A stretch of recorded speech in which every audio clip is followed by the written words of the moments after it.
Bienvenidos una vez más, hermanos, este hermoso día, esta tarde, ¿verdad? Empezando a cambiar el clima, pero está todavía muy confortable.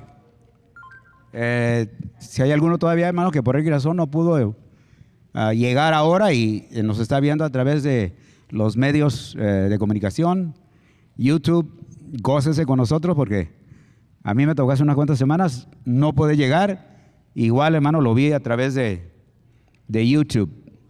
Bueno, hermanos, dice la palabra del Señor de la siguiente manera, Salmo 103, empezando en el versículo 1, dice: bendice, alma mía, a Señor, y bendiga todo mi ser su santo nombre. Bendice, alma mía, al Señor, y no olvides ninguno de sus beneficios. Él es el que perdona todas tus iniquidades, el que sana todas tus dolencias, enfermedades, el que rescata de la fosa tu vida, el que te corona de bondad y compasión, el que colma de bienes tus años, para que tu juventud se renueve como el águila. El Señor hace justicia y juicios a favor de todos los oprimidos. A Moisés dio a conocer sus caminos y a los israelitas sus obras. Compasivo y clemente es el Señor, lento para la ira y grande en misericordia. No luchará con nosotros para siempre, ni para siempre guardará su enojo. No nos ha tratado según nuestros pecados, ni nos ha pagado conforme a nuestras iniquidades.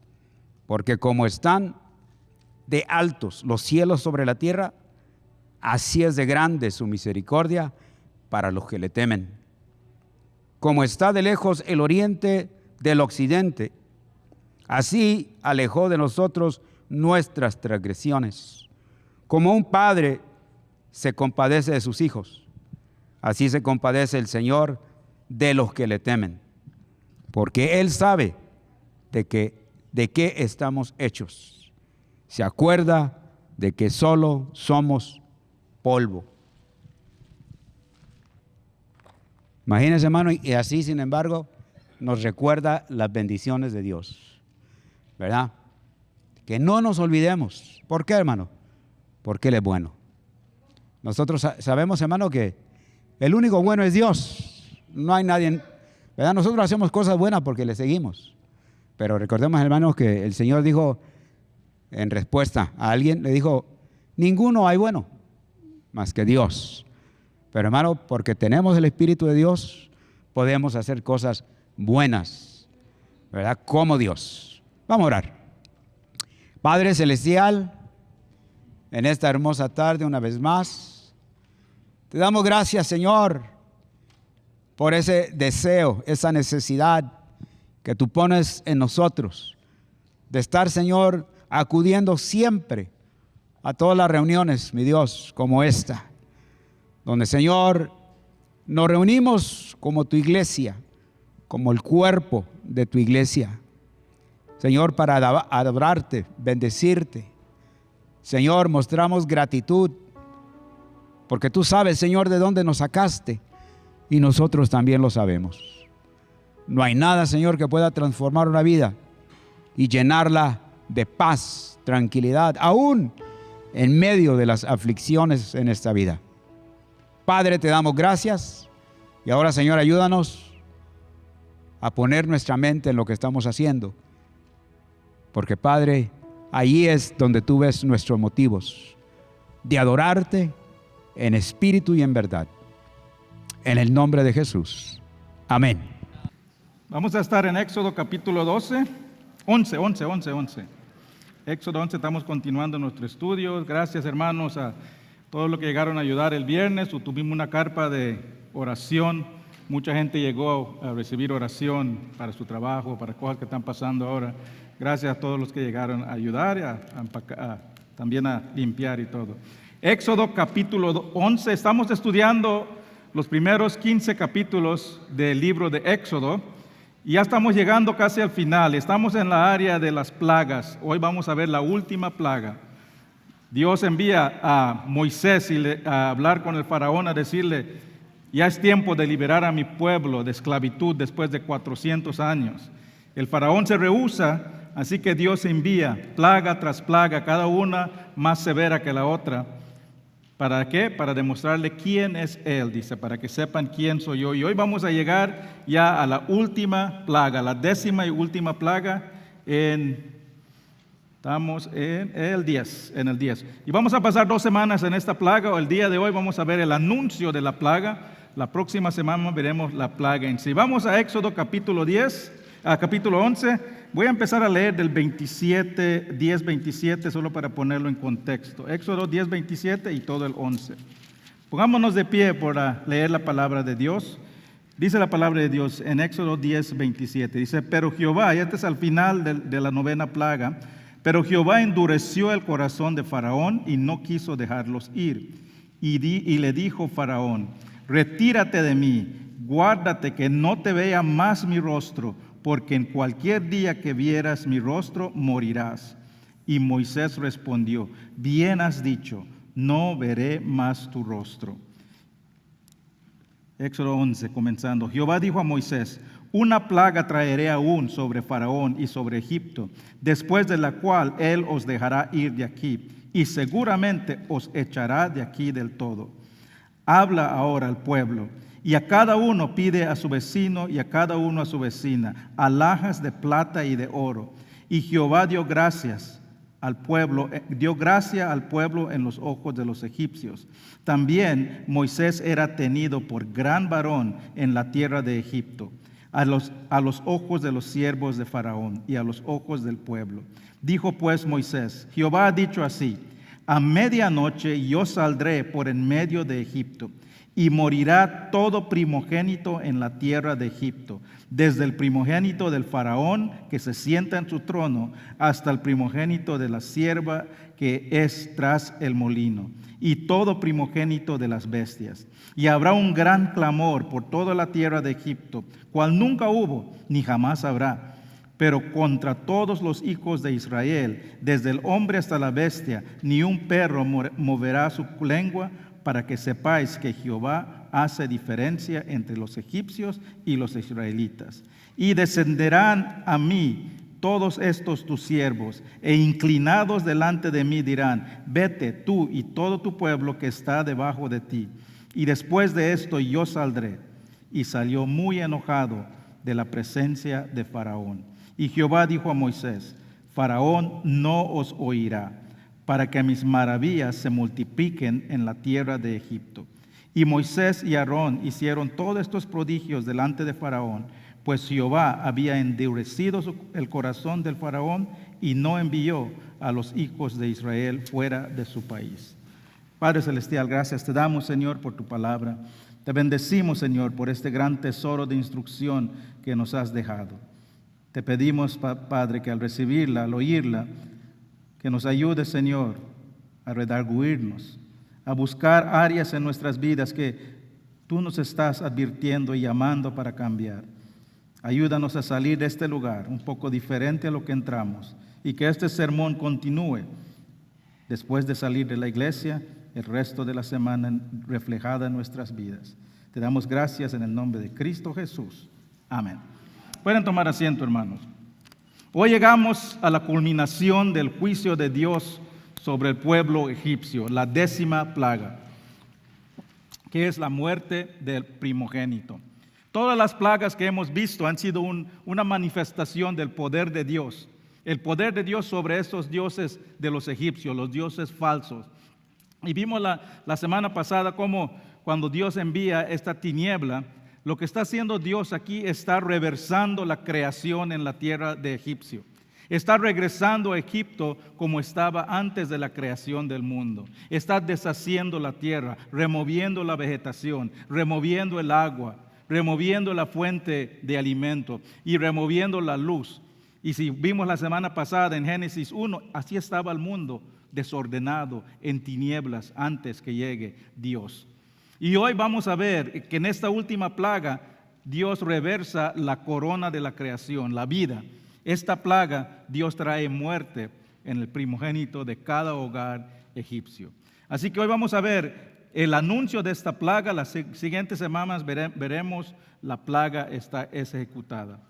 Este anuncio, hermano, leí desde el final del 10, porque este capítulo, este anuncio ocurre cuando Moisés aún está delante del faraón después de la 9ª plaga. Cuando el faraón le dice a Moisés en ese momento, si veo tu rostro te mueres. Y Moisés le dice, tienes razón, nunca más volverás a ver mi rostro, porque sabe que este ya es el último.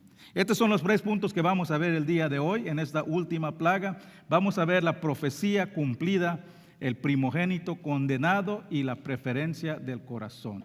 Las notas están en la parte de atrás de su boletín y van a estar en la pantalla. Vamos a comenzar la profecía cumplida. Vimos hace unas semanas que Dios demuestra su soberanía cumpliendo lo que Él predice. Antes de cada plaga, Él declara lo que va a suceder y sucede exactamente como Él lo dice. Y en esta última plaga vemos otra vez, pero ahora vemos mucho más detalle en lo que Dios predice.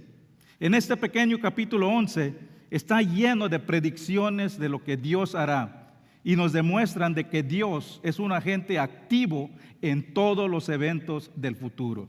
Hay muchos que predicen el futuro, pero son engañadores nada más. Hay muchos que dicen que son adivinadores. Puedes ir en lugares a que te lean cartas, que te lean la palma de la mano, pero esos son engañadores nada más. Aún en los círculos cristianos hay muchos que se categorizan como profetas cristianos que tienen el don de predecir el futuro. Hermano, eso no es un don bíblico. No existe un don de predecir el futuro. Es más, Hebreos 1 nos dice que antes Dios hablaba a través de los profetas. Ahora dice, ya no nos habla de esa manera. Ahora nos habla a través de su Hijo que encontramos en este libro nada más. ¿Quieres saber qué está diciendo Dios? Lee esa palabra. No tienes que estar viendo adivinos para ver el futuro. Todos los adivinos, supuestos profetas, son engañadores y muchas veces lo son para aprovecharse de las personas con vagas predicciones. Dicen, algo importante te va a pasar este año. Vas a encontrarte con alguien muy interesante cuando menos le esperes.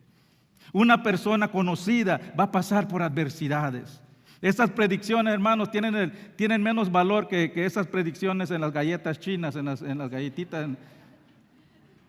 Eso es todo el valor que pueden tener. Pero ahora noten la diferencia. Noten la diferencia en la especificidad de las predicciones de Dios. Dice, versículo 1, una plaga traeré. Después, seguramente les dejarán ir de aquí. Versículo 4, a medianoche yo vendré. 5, morirá todo primogénito. 6, habrá gran clamor. 8, descenderán en mis siervos, dice, y se inclinarán delante de mí. Versículo 9, después de esto yo saldré. Estas no son una serie de vagas predicciones. Estas son palabras, predicciones con certeza. Dios está prediciendo exactamente lo que va a suceder en esta última plaga. No dice, ya se está acercando el tiempo del juicio del faraón. No dice, pronto voy a venir. Dios está dando predicciones específicas como la siguiente. Dice, asegura que es la última plaga. Dice, ¿cuándo va a llegar? A medianoche. A propósito, eso no son las 12 de la noche, es el tiempo más oscuro de la noche. Vamos a ver eso más adelante. Les dice, ¿qué pasará? Va a morir el primogénito de la familia. ¿Quién será afectado? Todos de la tierra, hasta los animales. ¿Cómo reaccionarán? Va a haber gran clamor. ¿Quién será el resultado? Por fin van a liberar al pueblo.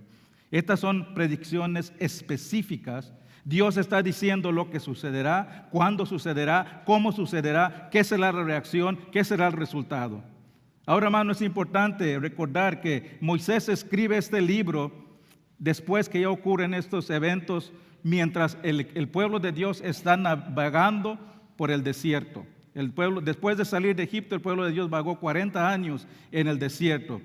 Moisés está escribiendo estos eventos no solo para contarles eventos interesantes de la historia, sino que para que confíen en Dios, para que confíen que a pesar de las circunstancias que están pasando, dice la palabra que vivían con la misma ropa todos los días, comían todo lo mismo todos los días.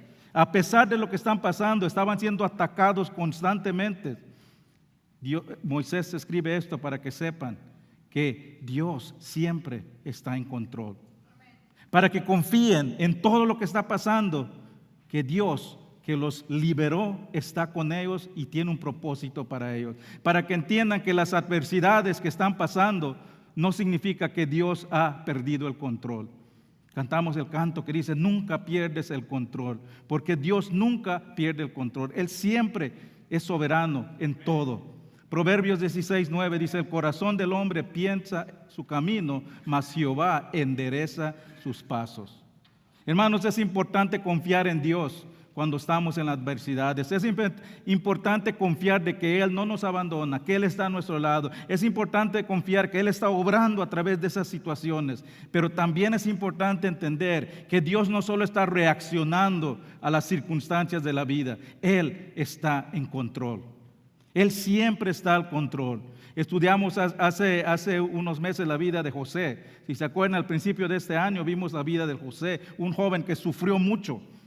Fue asaltado por sus hermanos, fue vendido como esclavo, fue acusado falsamente de acoso sexual, fue encarcelado, pero Dios usó todo eso para cumplir sus propósitos de salvar a su pueblo de la hambruna.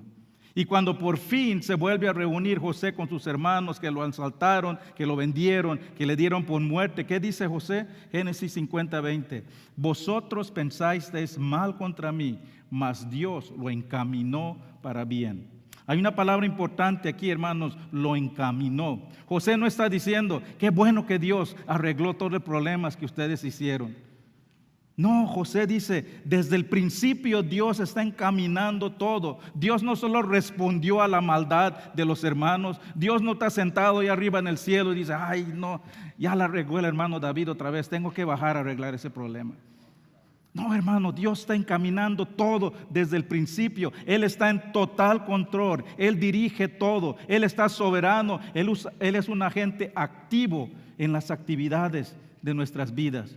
Él tiene un propósito para cumplir y Él encamina todo lo que ocurre en nuestras vidas para su buen propósito. Esa situación que estás pasando hoy no le sorprende a Dios. Él siempre ha estado en control. Él es un agente activo en tu vida. Y cuando entendemos esta verdad, entonces podemos confiar en Él. Podemos confiar que Él está trabajando, que Él está obrando y que Él, cualquier situación que estás pasando, cualquier circunstancia, no significa que Él ha perdido el control, sino que Él puede obrar a través de eso. Continuando, en versículo 2 vemos que Dios le da a Moisés una interesante directiva. Le dice, habla ahora al pueblo, está hablando del pueblo de egipcio, y a cada uno pida a su vecino y cada uno a su vecina alhajas de plata y de oro. Por primera vez desde que comienzan las plagas, vemos que Dios está dirigiendo ahora al pueblo. Siempre usaba a Moisés para dirigirse al pueblo, pero ahora se está dirigiendo al pueblo. ¿Por qué? Porque ya es tiempo para prepararse para su partida de Egipto. Y les dice a cada uno que le pida a sus vecinos, a los egipcios, platas, oros. ¿Para qué? Muy interesante esto, hermanos. A primera vista esto parece algo fuera de lugar, pero lo que estamos viendo aquí es que Dios no solo predice el futuro, sino que planifica y propone y prepara a su pueblo para el futuro. Esta directiva es el cumplimiento de una profecía de Dios de hace 500 años, más de 500 años. Cuando Dios llama a Abraham, el padre de los hebreos, le hace varias promesas y le dice que le hará una gran nación, muchos descendientes, que van a ser una bendición para todo el mundo, que es a través de ahí que vino nuestro Señor Jesús. Pero no solo le promete prosperidad y bendición, sino que predice su sufrimiento en esclavitud y su liberación. Génesis 15, 13 y 14. Esto ocurre más de 500 años antes de lo que estamos viendo en Éxodo. Entonces Jehová dijo a Abraham, ten por cierto que tu descendencia morará en tierra ajena y será esclava ahí y será oprimida 400 años. Mas también a la nación a la cual servirán juzgaré yo y después de esto saldrán con gran riqueza. Hermanos, Dios aquí está profetizando la esclavitud de Israel y la liberación. Él preparó cada detalle de lo que estaba pasando, desde antemano, a punto de que les dijo exactamente lo que va a pasar y se está cumpliendo todo lo que Él dijo. Él prepara todos los pasos de antemano. Y si tú eres un hijo de Dios, tú estás aquí en una jornada después de tu llamado de Dios. Dios te llamó y te puso en este lugar para andar caminando. Estás en tu jornada de tu camino con Dios. Estás caminando en la dirección que Dios te está enviando. Y Dios preparó ese camino para ti de antemano. En Efesios 2:10 dice, porque somos hechura suya, creadas en Cristo Jesús para buenas obras, las cuales Dios preparó, ¿cuándo? De antemano, para que anduvieses en ellas, para que camines en ellas. Hermanos, Dios tiene un plan maravilloso, un propósito maravilloso para tu vida, que Él preparó de antemano. Cuando tú respondiste al llamado de Dios, Él te hizo, dice la palabra, una nueva criatura. Y nuestra responsabilidad es cumplir esas obras que Él ya había preparado por nosotros de antemano. Igual como Dios preparó a los israelitas con riquezas para sus jornadas, Dios también nos equipa a nosotros con riquezas para cumplir las obras que Él nos ha preparado. Nos equipa con recursos, nos equipa con talentos, nos equipa con habilidades, con valor, con dones espirituales. Y Él desea que usemos esas riquezas para servirle, para honrarle, para glorificarle. Y tú tienes que decidir cómo vas a usar esas riquezas. Algo interesante, hermanos, si ves esto, los vamos a ver la otra semana, que cuando salen los egipcios, se salen con los israelitas, los egipcios les dan sus alhajas, les dan su oro para que salgan. Y si sigues leyendo en Génesis, puedes ver que hay dos maneras que usaron esas riquezas. Solo te adelantas unos 10 capítulos y vas a ver que parte de esas riquezas lo usaron para construir un becerro de oro para alabar a otro Dios falso. Y si sigues más adelante, vas a ver que usaron parte de esas alhajas para construir el tabernáculo de Dios, para honrar a Dios. Hermanos, tú puedes decidir, tú tienes que decidir cómo vas a usar las riquezas que Dios te dio. ¿Lo vas a usar para glorificarlo? ¿O lo vas a usar para crear dioses falsos para poner delante de Dios? Todos tenemos que decidir cómo vamos a usar las riquezas que Dios nos dio. Nuestras posesiones, nuestros recursos. Dios nos bendice a todo. Estas cosas, hermanos, no son buenos y malos en sí. Las posesiones no son buenas, no tienen valor intrínseco de moral. Dios no dice que el dinero es malo, sino que el amor al dinero. Nosotros somos lo que decidimos cómo usamos las riquezas que Dios nos da. Lo podemos usar para darle gloria, como construir su tabernáculo, o lo podemos usar para servir al mundo, construyendo becerros. ¿Estás usando las riquezas que Dios te dio para su gloria? Una aclaración más antes de ir al próximo punto. Los israelitas aquí no están robando estas riquezas de los egipcios, simplemente se lo piden. Y los egipcios lo entregan voluntariamente y generosamente. ¿Por qué? Nos dice el versículo 3, ¿por qué? Y Jehová dio gracias al pueblo en los ojos de los egipcios y tuvo a Moisés, dice, de gran varón en la tierra de Egipto. Estas plagas hicieron que el pueblo de Egipto reconozca que Dios es soberano, reconozca que su pueblo es un pueblo especial. Y al entregarle estas riquezas se están sometiendo a la soberanía de Dios. Reconocen que Dios ha vencido al pueblo egipcio. En esos tiempos, cuando terminaba la batalla, el ejército que ganaba es el que se quedaba con todas las riquezas. El pueblo de egipcios por fin se está sometiendo y diciendo, Dios es soberano, nos sometemos. Pero ese es el pueblo nada más. El faraón aún no ha llegado a ese punto. El pueblo ya se sometió, pero el faraón aún está en rebelión. Se queda solo en su oposición de Dios. Dios ha despejado toda otra oposición y ahora está listo para enviar su golpe mortal. Eso nos lleva al siguiente punto. Ya vimos la profecía cumplida, ahora veamos el primogénito condenado. Dios le da muchas oportunidades al faraón para arrepentirse, ya lo vimos. Estas plagas tienen un propósito misionero. Tienen un propósito de advertencia, de advertir, demuestran la misericordia de Dios, que Dios está esperando, les está dando la oportunidad de ir una tras otra vez Faraón se rehúsa a humillarse. Y porque se rehusó a humillarse, ahora será humillado. Y esa humillación es la condenación a muerte del primogénito. Versículos 4 y 5. A medianoche yo saldré por en medio de ellos y morirá todo primogénito, dice, desde el que está en el trono hasta los animales. Noten, hermanos, que en las últimas 9 plagas Dios instruye a Moisés y los envía a través de Moisés. Pero ahora está viniendo personalmente.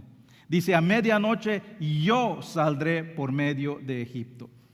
La medianoche, como mencioné antes, era el punto más oscuro de la noche, el tiempo más aterrador por los egipcios. Para los egipcios, vimos esto un poco la semana pasada, cuando la noche venía, pensaban que era una batalla entre la muerte y la vida.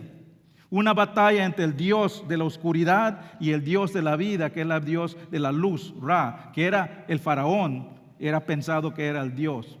Y este es un momento más vulnerable para los egipcios. No podían esperar hasta la mañana porque significaría que su Dios había conquistado y les había dado nueva vida. Pero en este momento Dios usa para sentenciarles la muerte, para ver quién realmente es el Dios soberano. Y hermanos, si tú has entregado tu vida a Cristo, el escuchar que va a llegar Dios es un mensaje dulce. Si tú has entregado tu vida a Cristo, escuchar que Dios viene, que va a regresar Jesús, es un mensaje de gozo. Es un mensaje de paz, es un mensaje que nos dice vamos a ir a nuestra morada celestial. Es un mensaje, hermanos, que nos da gozo y paz si tú crees en Jesús. Pero si no has entregado tu vida a Jesús, este es un mensaje amargo, porque no estarás en su presencia para gozarte, sino para ser juzgado, para recibir tu sentencia. Y esa sentencia es una sentencia eterna, tormento eterno, amargura eterna. Hermanos, para el que está rebeldía en Dios, el escuchar que Dios viene, su presencia es aterrador, porque es para recibir su juicio final y la condena de muerte. Hebreos 10:31 dice, horrenda cosa es caer en las manos del Dios vivo. Hermanos, no esperen que caigan en las manos de Dios vivo. Si no has arrepentido de tus pecados, si no has llegado a Dios aceptando a su Hijo Jesús con un corazón contrito, hoy es el día de salvación, dice la palabra. Humíllate hoy, arrepiéntete hoy, renuncia de tu rebeldía. ¿Cuántas veces Faraón vio lo que Dios está haciendo? ¿Cuántas advertencias Dios le dio y aún se rehusó? No esperes que sea muy tarde, porque cuando venga Dios a juzgar, ya va a ser muy tarde para arrepentirte. Cuando llega Dios esa noche en la última plaga, es tiempo de gozo y celebración para su pueblo, porque ellos serán salvados de esta plaga y liberados de la esclavitud. Pero no será así para los egipcios. Versículo 6 dice, y habrá gran clamor en la tierra de Egipto, cual nunca hubo ni jamás habrá. Si Faraón es el único que queda en oposición, y esta pregunta se hace, si es el pueblo ya admitió, Dios tú eres soberano, Faraón es el único que queda en oposición, ¿por qué tiene que sufrir todo el pueblo? ¿Por qué no solo manda a Dios a matar al hijo del Faraón o a todos sus hijos? ¿Por qué tiene que sufrir toda familia de Egipto? ¿Por qué no solo sufre el Faraón? Porque, hermanos, vimos esto algunas semanas, Dios es un Dios justo y su castigo es proporcional. Y en este caso el castigo es proporcional al delito, un hijo por un hijo. Si no tengo el versículo ahí, pero si van en Éxodo 4, le advierte Dios al Faraón antes de enviar sus plagas, le dice, tú tomaste a mi hijo. ¿Quién es mi hijo? Mi pueblo. Yo voy a tomar a tu hijo también. Esto es lo que está cumpliendo aquí Dios. Está cumpliendo un castigo justo y un castigo proporcional. Ellos van a recibir su castigo merecidos. ¿Por qué, hermanos? Porque nadie se burla de Dios. Él es un Padre celoso y todos tendrán su día de juicio. Hebreos 9:27 dice, de manera que está establecida para los hombres que mueran una sola vez y después de esto el juicio. Todo mundo tendrá que rendir cuentas ante el Dios santo y el juez justo. Y en ese día de juicio no será para argumentar tu caso, No es como los juicios de hoy que te vas y tienes tu abogado y vas a convencer a Dios de que mereces entrar al reino. No, hermanos. Si lees Apocalipsis, cuando llega ese momento de juicio, las personas están parados delante del juez. ¿Cuándo se para una persona delante del juez en un caso en la corte? Cuando va a recibir su sentencia. Ese momento llega, no es para argumentar tu caso. Si no has aceptado a Cristo Jesús como tu Salvador, va a ser el momento que estás recibiendo tu sentencia. Y noten, hermanos, que esto ocurre en el momento que una persona muere. El momento que tomas tu última respiración en este mundo, vas a estar parado delante del juez justo para rendir cuentas. Si has aceptado a Cristo Jesús como tu Salvador, Dios te va a decir: entra a mi reino, mi fiel siervo. Pero si no lo has aceptado, te va a decir: nunca te conocí, y vas a ser condenado a la muerte eterna. El que entrega su vida a Jesús entra a la presencia de Dios para la eternidad. Tiene vida eterna, pero el que no se ha sometido recibe la sentencia de muerte eterna. Y esto ocurre en ese instante, hermano. Cuando una persona muere, en ese instante, esta idea, esta filosofía, esta doctrina del purgatorio no es bíblico. No hay un lugar en medio de la tierra y el cielo cuando la persona muere, y si das dinero a la iglesia o si haces suficiente oración, puedes saber que esa persona ya avance al reino de Dios. No, hermano. Cuando ya tomó tu última respiración, que dice el versículo, pues las personas mueren una vez y después el juicio. Ahí termina. El momento que termina, ahí es donde va a ser el juicio. Y hermanos, no hay nada más aterrador que la condena de Dios en el día de juicio. Vivimos en una época que los creyentes se esfuerzan por negar el juicio de Dios. En un lugar hay muchas iglesias que tú puedes ir y no se va a predicar del juicio de Dios. No predican porque no quieren ofender. ¿Quién soy yo para juzgar? Hermanos, nosotros no juzgamos, nos predicamos la verdad de Dios. Y la verdad de Dios dice que llegará el día en que cada quien tendrá que responder y se parará para recibir su sentencia. Y si no predicamos del juicio de Dios, ¿cómo podemos llevar a una persona a la salvación en Dios si no saben de qué tienen que ser salvados? Una persona que está enferma tiene que primero entender que está enferma, aceptar que está enferma para tomar el remedio. Tenemos que enseñar la completa verdad de Dios. Dios es un amor, Dios de amor, pero también es un Dios de justicia. Es un Dios que ama al mundo.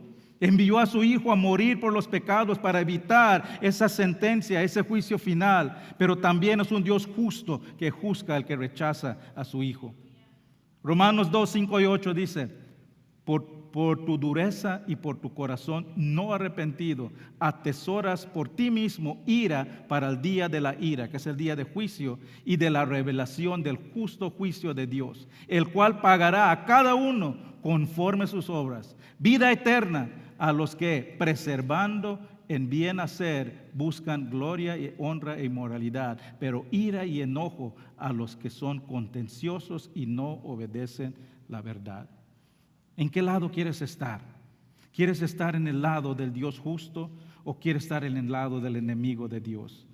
¿Quieres ser una persona que es bienvenido al reino de Dios o condenado a la muerte eterna, separado de Dios? Más vale que estés seguro, porque en ese día va a ser el día de juicio, y si no has aceptado a Cristo será muy tarde.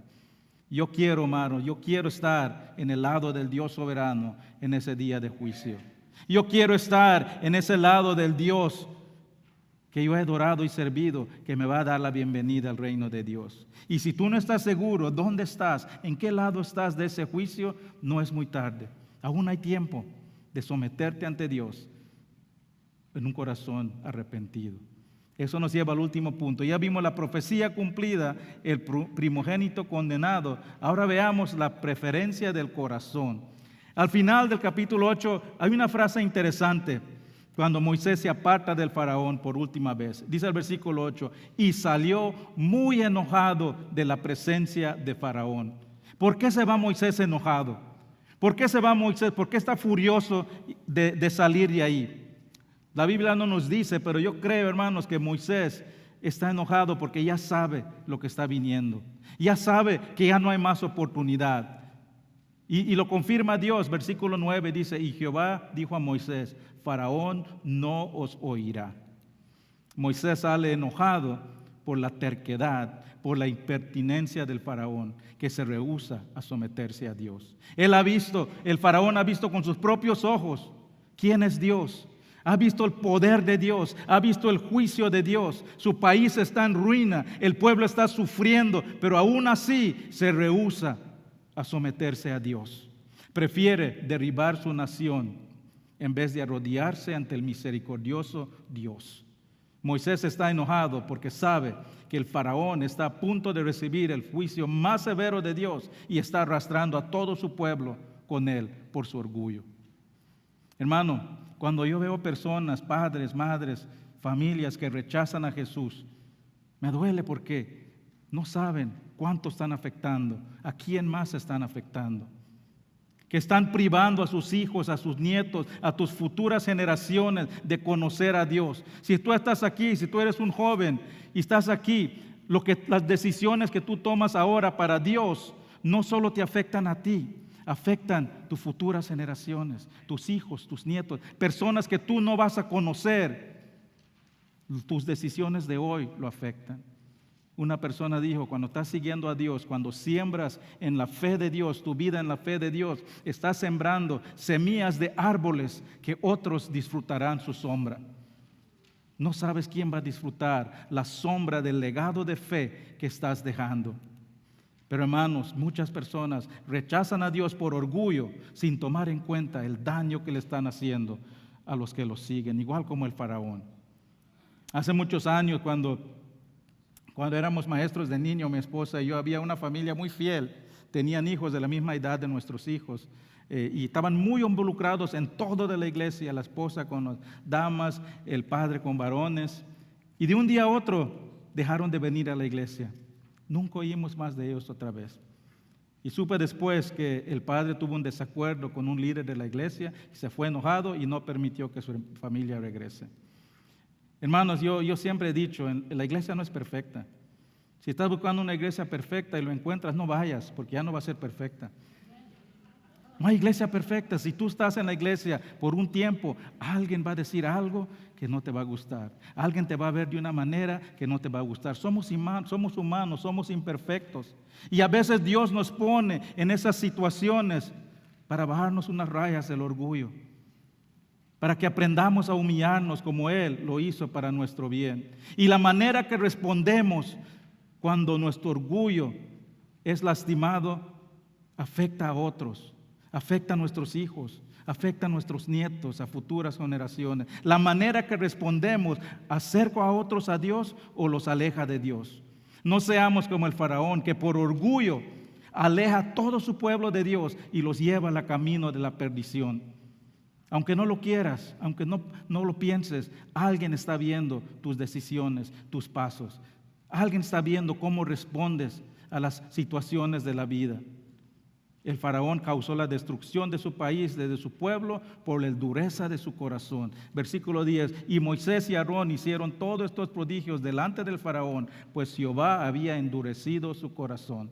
Hablamos un poco de esto la semana pasada, que cuando dice que Jehová endureció su corazón, simplemente lo que hizo, le dio la libertad de seguir caminando por el camino que estaba yendo, el camino de la perdición. Cuando endurece su corazón, le dice, está bien, te voy a dar tus deseos de tu corazón. Sigue alejado de mí y atene a las consecuencias.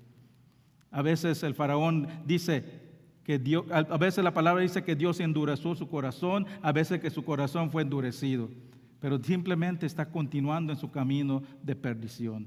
Hermanos, Dios es un Dios de amor, es un Dios paciente, pero llega al punto que Él entrega al pecador a sus deseos.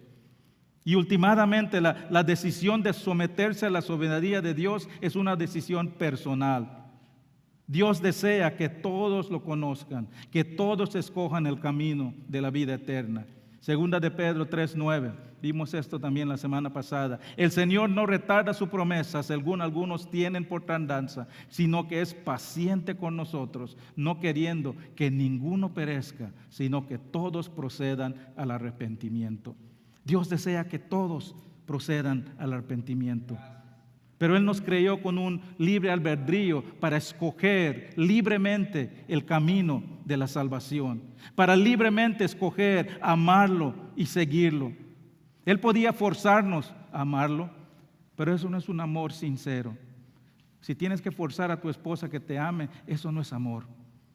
El amor es voluntario. El amor brota de un corazón de gratitud que ama a Dios.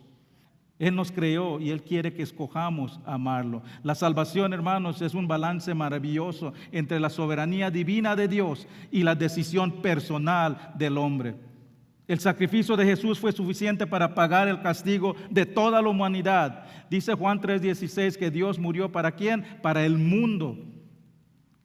Él creó el camino para que todo el mundo pueda entrar a la presencia de Dios, pero cada quien tiene que tomar su propia decisión de aceptarlo y seguirlo. Dios se entristece cuando una persona rechaza su plan, rechaza a su hijo, pero Él no va a forzar a nadie a quererlo y amarlo, porque Él no quiere robots. Él no va a forzar a nadie a aceptarlo. Él no va a forzar a nadie a pasar la eternidad con Él, porque una persona, hermano, que está viviendo apartado de Dios en este mundo, que se rehúsa a seguir a Dios en este mundo, ¿por qué va a querer pasar la eternidad con Dios en el cielo? Dios simplemente les dice, está bien, esos son los deseos de tu corazón, continúa en ese camino. Él permite que el que lo rechaza continúe el camino de perdición. El problema del faraón es un problema del corazón. Se rehúsa a humillarse a Dios. Él puede ver claramente la consecuencia de su rebelión y aún así endurece su corazón, y por eso él y su pueblo van a recibir la condena de muerte. Y todo fue por su corazón duro que se rehúsa a arrepentirse. Hermanos, el arrepentimiento, la salvación es una obra del Espíritu Santo que proviene de un corazón humillado. No solo quiere que confesemos nuestra boca que el Señor es Jesús, es más que solo palabras. El arrepentimiento genuino, la salvación viene de un corazón genuino, no solo palabras. Muchas personas solo dicen palabras, yo sigo a Dios, pero Dios quiere que lo tengas de tu corazón. De tu corazón. Romanos 10, 9 y 10 dice, si confesaras con tu boca que Jesús es Señor, es importante confesarlo, es importante verbalizarlo, y crees en tu corazón que Dios lo levantó de los muertos, serás salvo. ¿Por qué? Porque con el corazón se cree para justicia, pero con la boca se confiesa para salvación. El faraón es un buen ejemplo. Varias veces después de unas plagas él confiesa, sí, Dios es soberano, voy a dejar al pueblo ir. Pero ¿qué pasa? Regresa a su rebeldía. El faraón lo dice con su boca, pero no lo cree en su corazón. Y a raíz de eso llega el golpe fulminante de la muerte del primogénito, que vamos a ver la próxima semana. Le voy a pedir al grupo de alabanza que pase adelante. Hermanos, nosotros estamos viviendo en los días de la plaga. Estamos viviendo en un mundo que cada vez se destruye más. Estamos viviendo en un mundo que cada vez se aleja más de Dios. Estamos viviendo en un mundo que cada vez endurece su corazón.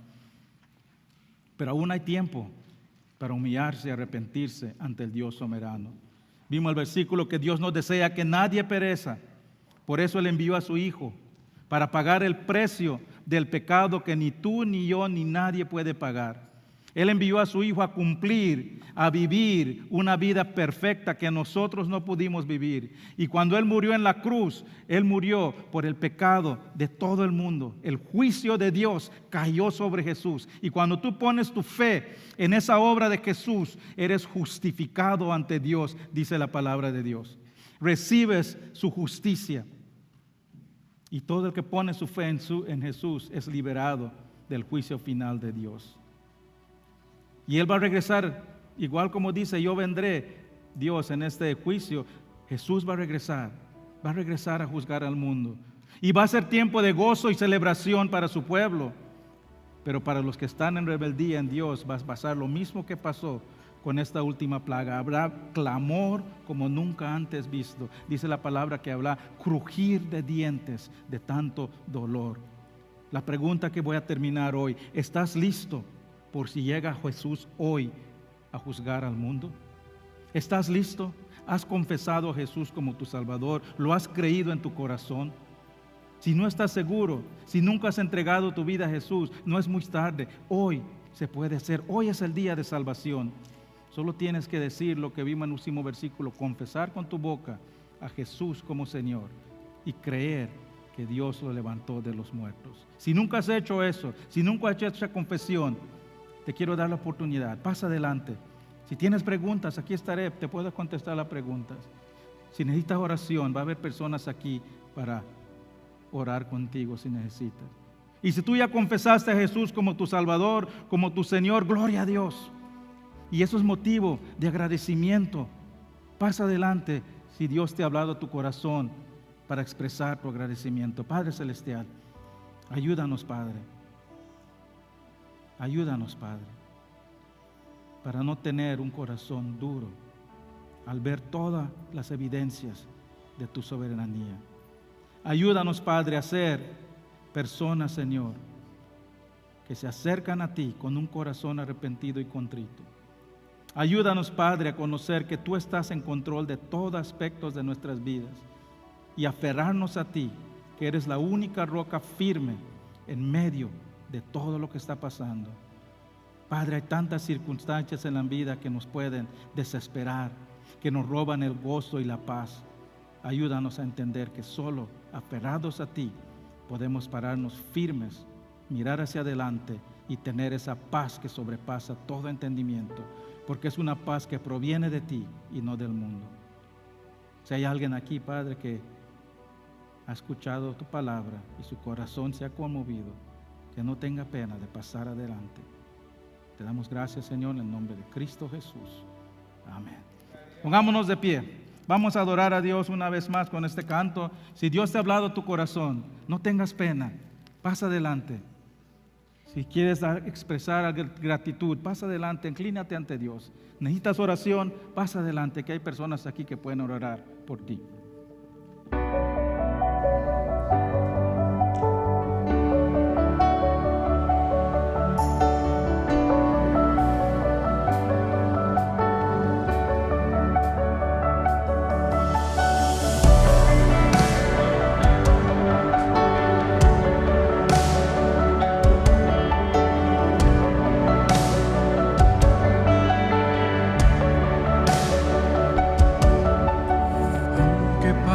El tiempo sé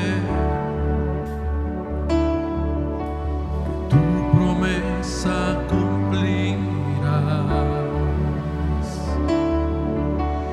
Nada de ti se perderá. Esa es mi seguridad.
Padre Celestial, que veas tu palabra, Padre.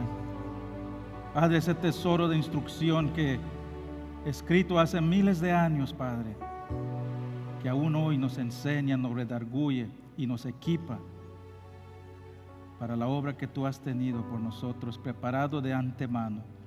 Padre, te doy gracias por cada persona que está aquí, Padre. Hay muchas personas que están aquí, hay personas aquí que están pasando por enfermedades, por adversidades, por problemas familiares, Padre. Te pedimos, Señor, que reconozcamos que a veces tú mandas estas adversidades para que levantemos nuestros ojos hacia ti, para que nos aferremos a ti, Señor, en los tiempos más difíciles, cuando las tormentas son más fuertes, podemos caminar sobre ellas porque estamos nuestros ojos fijados en ti.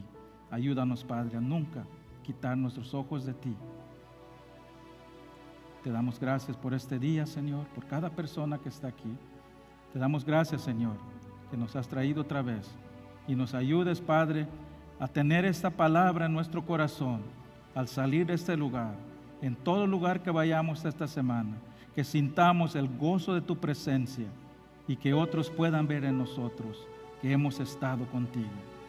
Gracias te damos, Padre, en el nombre de Cristo Jesús. Amén. Gracias por acompañarnos, hermanos. La próxima semana vamos a entrar en esta última plaga y normalmente tenemos la cena del Señor el primer domingo, pero lo pedí para la otra semana porque vamos a hablar del significado de la cena del Señor cuando hablemos de esta última plaga. Pero por ahora vamos a adorar a Dios con un canto más. A ver quién trajo sus manos. Vamos a dar nuestras manos para adorar a Dios. Amén. Amén.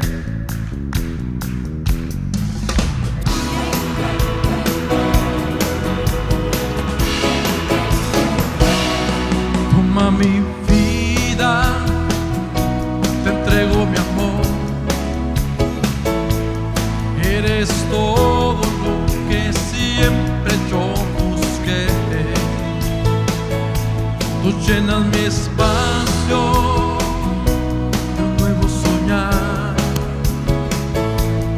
Eres el dueño de cada respiración. Solo por ti, Jesús, late mi corazón. Día tras día conquistas mi ser.